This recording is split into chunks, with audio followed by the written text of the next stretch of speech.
رب العالمين الرحمن الرحيم مالك يوم الدين إياك نعبد وإياك نستعين اهدنا الصراط المستقيم صراط الذين أنعمت عليهم غير المغضوب عليهم ولا الضالين آمين। তো বন্ধুরা, আপনারা শুনলেন ভিডিওটি, আপনারা মনোযোগ সহকারে শুনলেন। এই কাজটা কারা করছে না, রামকৃষ্ণ মিশন থেকে। সেই রামকৃষ্ণ মিশন সর্বধর্ম সমন্বয়কারী সেকুলার সংগঠন। এরা কি করছে, রামকৃষ্ণের জন্মতিথিতে এখানে কোরআন পাঠ চলছে। কোথায় না, রামকৃষ্ণ মিশন ঢাকা তরফ থেকে আয়োজিত অনুষ্ঠানে। কেন গীতা ছিল না, উপনিষদ ছিল না, বেদ ছিল না? সর্বধর্ম সমন্বয় কিসের জন্য, কি কারণে? কোনোদিন দেখেছেন কোনো মুসলমান শ্রীকৃষ্ণ জন্মস্থলে এসে শ্রীকৃষ্ণকে প্রণাম জানাচ্ছে? দেখেছেন কি? দেখেননি।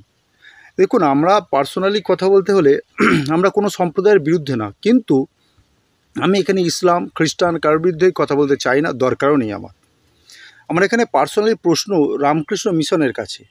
তারা কোনো দিনও, রামকৃষ্ণ মিশন আপনাদেরকে বলছি, বা যারা ভক্ত রামকৃষ্ণ মিশনের ভক্তরা দেখছেন তারাই বিচার করুন, যে কোনোদিনও দেখেছেন কোনো ইসলামিক সংগঠনে মাদ্রাসায় শ্রীকৃষ্ণের দূরে থাক রামকৃষ্ণের পূজা হতে দেখেছেন? দেখেননি। সারদার পুজো হতে দেখেছেন? দেখেননি।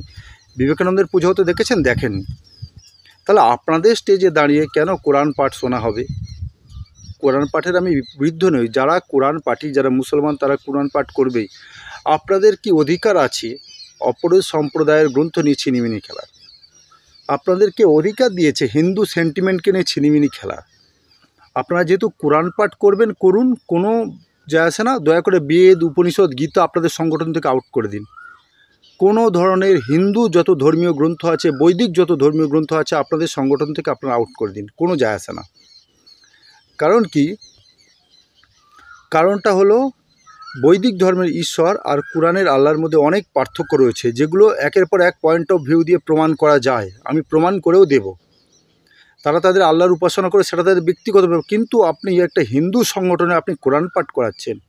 কোনোদিন দেখেছেন আপনারা যিশু পূজা করেন? কোনোদিন দেখেছেন কোনো চার্চে রামকৃষ্ণের পূজা হয় না সারদা মায়ের পূজা হয়? আপনারা এখানে কোরআন পাঠ করাচ্ছেন আপনাদের স্টেজেতে।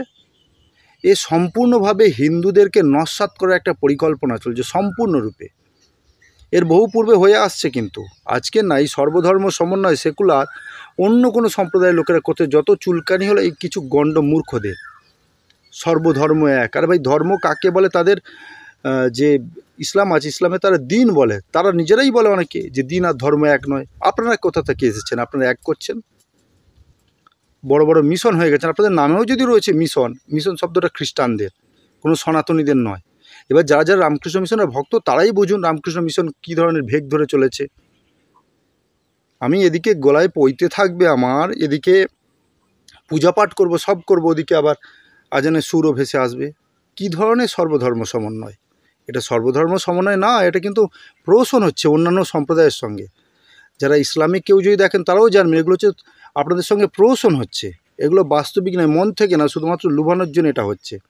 এটা সম্পূর্ণপক্ষে প্রহসন হচ্ছে। আর হিন্দুদেরকে বলি, মূর্খামি বাদ দিন, মূর্খামি ত্যাগ করুন, স্বধর্মে ফিরে আসুন, স্বধর্মকে ভালো করে জানুন, অন্য ধর্মকে জানবেন পরে। তো আজকে আর বেশি ভিডিও বড় করলাম না, আজকের মতো এই পর্যন্তই। ধন্যবাদ, নমস্তে, ওম।